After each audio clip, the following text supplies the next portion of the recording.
নমস্কাৰ বন্ধু বান্ধৱীসকল, স্বাগতম জনাইছোঁ আপোনালোকক মোৰ চেনেল জীৱন সূত্ৰলৈ। বন্ধু বান্ধৱীসকল, আজি কথা পাতিম ঘৰত হনুমান চালিচা পাঠ কৰিলে বা নিজে সদায় দৈনন্দিন হনুমান চালিচা পাঠ কৰিলে কি কি ফল পোৱা যায়। ভগৱান হনুমান, যাক আমি পৱন পুত্ৰ বুলিও জানো, তেওঁ শিৱৰ 11 নম্বৰ অংশ অৱতাৰ। লগতে ত্ৰেতা যুগত শ্ৰী ৰামচন্দ্ৰৰ অন্যান্য ভক্তসকলৰ ভিতৰত তেখেতৰ নামটো সৰ্বপ্ৰথমতে লোৱা হয়। ত্ৰেতা যুগত শ্ৰী ৰামচন্দ্ৰৰ সকলো কামতে ভগৱান হনুমানে সহায় কৰিছিল।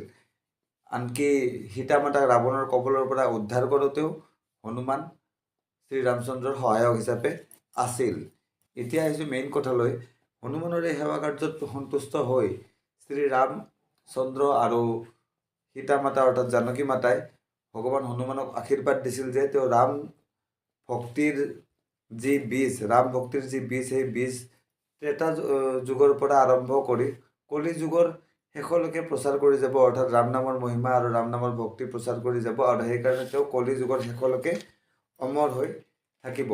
আৰু এতিয়াও ভগৱান হনুমান সেই বৰদান অনুসৰি শ্ৰীৰামৰ গুণানুকীৰ্তন কৰি পৃথিৱীতে ভ্ৰমণ কৰি আছে। এতিয়ালৈকে বহুতে বহুত জেগাত ভগৱান হনুমানক প্ৰত্যক্ষ কৰা বুলি দাবী কৰি আহিছে যদিও তথ্যৰ অভাৱৰ কাৰণে কি হৈছে, সেইবিলাক কিমান দূৰ সত্য কিমান দূৰ অসত্য ধৰিব পৰা হোৱা নাই।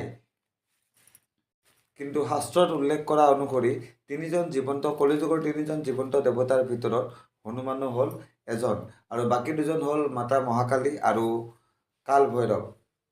ঠিক আছে, কলিযুগত এই তিনিজন দেৱতাৰ যদি পূজা কৰা যায়, এই তিনিজন দেৱতাৰ যদি সাধনা কৰা যায়, তেতিয়াহ'লে অতি সহজতে সিদ্ধিপ্ৰাপ্ত হয় আৰু মনোকামনা পূৰ্ণ হয়। এতিয়া কম, হনুমান চালিচা সদায় পাঠ কৰিলে কি হয়। আপুনি যদি দৈনিক হনুমান চালিচা 7 বাৰকৈ পাঠ কৰা আপোনাৰ অভ্যাসত পৰিণত কৰি লয়, তেতিয়াহ'লে কি হ'ব, আপোনালোকৰ ঘৰত সৰ্ব সুখ প্ৰাপ্ত হ'ব। আপোনাৰ ঘৰত যদি কিবা দুখ চলি আছে, সৰ্ব দুখ আপোনালোকৰ ঘৰৰ পৰা আঁতৰি যাব বা আপোনাৰ ওপৰৰ পৰা আঁতৰি যাব। যদি কাৰোবাৰ শনিৰ দশা চলি থাকে, তেতিয়াহ'লে 21 দিন 21 বাৰকৈ হনুমান চালিচা পাঠ কৰিলে শনিৰ যিকোনো ধৰণৰ দশাৰ পৰা হাত সাৰিব পাৰি।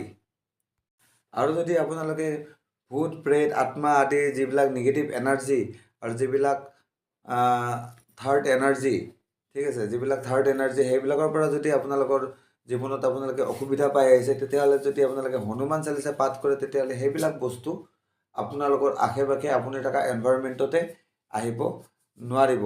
কেতিয়াবা যদি নিৰ্জন স্থানেদি বা শ্মশানৰ পাৰেদি ৰাতি গ'লে যদি ভয় লাগে বা মনত যদি কেতিয়াবা ভয়ভাৱ উৎপন্ন হয়, তেতিয়া হনুমান চালিচা পাঠ কৰিলে সেই ভয়ভাৱ আঁতৰ হৈ যায়। গতিকে বন্ধু বান্ধৱীসকল, হনুমান চালিচা পাঠ কৰাটো এটা অভ্যাসত পৰিণত কৰিব লাগে। সদায় পুৱা গধূলি এবাৰ হ'লেও হনুমান চালিচা পাঠ কৰিব লাগে। তেতিয়া কি হয়, ঘৰৰ পৰা সৰ্বদুখ আঁতৰি যায় আৰু ঘৰত সৰ্বত্ৰ প্ৰকাৰৰ সুখেদি ঘৰ ভৰি পৰে।